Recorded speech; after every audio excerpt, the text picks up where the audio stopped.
not the story of first plastic surgery in human history which took place in 600 BC. This is also not the story of first DMEK surgery by Dr. Mellis in 2006. This is the transformative journey from DSEC to DMEK. After reaching out to mentors and experts in the field, seeking guidance on the transition, attending workshops and training programs, immersing in the intricacies of DMEK surgery, finally a case was selected which has central corneal edema with a pupil size of 3 to 4 mm with IOL in bag as advised by the experts. A 70-year-old donor tissue was selected which was thought to be unfold easily. Armed with new skills and knowledge, the day arrived for first DMEK surgery. After staining with trypan blue, the donor tissue partially punched with 9 mm trypan. Oops!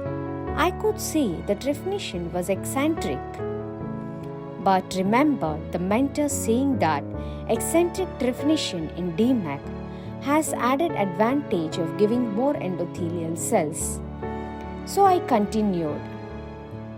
Sinski hook was used to delineate the ledge between Descemet's membrane and stroma 360 degrees. DM held from one side and peeled off gradually until 2/3 of circumference. Full thickness stromal punch was done with 3 mm trypan and DM rolled back using BSS. Graft placed on flat side of Teflon block with endothelium facing downwards. When I tried to lift the punctured stroma, I saw a problem that the definition is not complete. Now I have two methods of solving the problem. Flip the graft, roll the DM again and repeat definition, or cut the stromal punch with scissors. Of the two methods, I thought the second one is easier and less endothelial loss.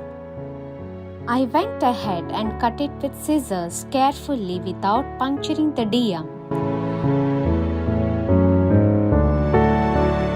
Mark placed using P marker. Stromal button placed back.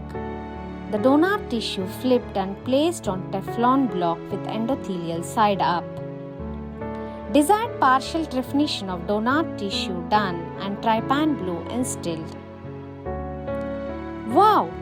Without removing the peripheral rim of DM roll to be transplanted is ready. Trypan blue instill and graft left for 2 minutes. 2.8 mm scleral tunnel was done and slightly extended. DM scoring was also done. Took the tissue in a glass syringe. Now the most crucial part of surgery came. I slowly engaged the glass syringe into tunnel and tried to inject the DM scroll into anterior chamber. Oops! What did I do? My tissue was out of glass syringe, but it was also out of anterior chamber. When I replayed it in slow motion, this is what happened. Now I started thinking whether to use same glass syringe or prepare a new injector. With same glass syringe, the same problem can occur again. This activated my brain cells and brought into my memories and immediately prepared this injector, which contains Alcon cartridge, IV tubing and a 5cc syringe. Now I loaded the DM scroll into the injector. Now I tried to inject the DM scroll into the anterior chamber.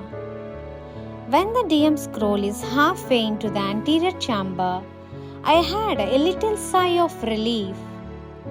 But now the real problem entered into anterior chamber in the form of air bubble.